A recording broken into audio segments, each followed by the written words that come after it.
Hi guys, welcome to XOR Expert again. The Excel special of the day is if, a logical function used to automate spreadsheets.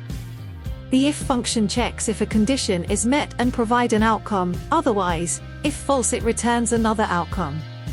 In this example, we will nest the XOR function inside the if function as logical test, to enable multiple conditions. We'll use the function library now, but type the formula if you prefer. In here we have a list of ingredients and we want to check their cost in column C and their quantity in column D. In column E we want the names of the ingredients that cost less than £3, or when are available, so with different conditions outcomes. Let's start. Select D6. Go to the formula ribbon. Select the logical function drop-down, select if.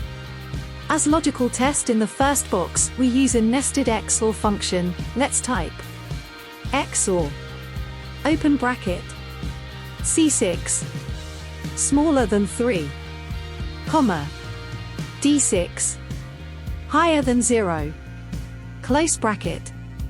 As value if true, in the second box type B6, as we want to type the name of ingredients that meet only one condition. As value if false, in the third box type open and closed quotation marks, as we want to leave the cell empty when the conditions are both met, and press OK to finalize the formula. Then select D6 and apply the formula to the whole column using the fill handle. How you can see, it is possible to type a nested formula inside the logical test using the formula wizard. However, with time you may find easier typing the formulas directly in the cell. In that case, don't forget to use the quotation marks and the commas when needed. You can see the syntax in the screen, so keep practicing.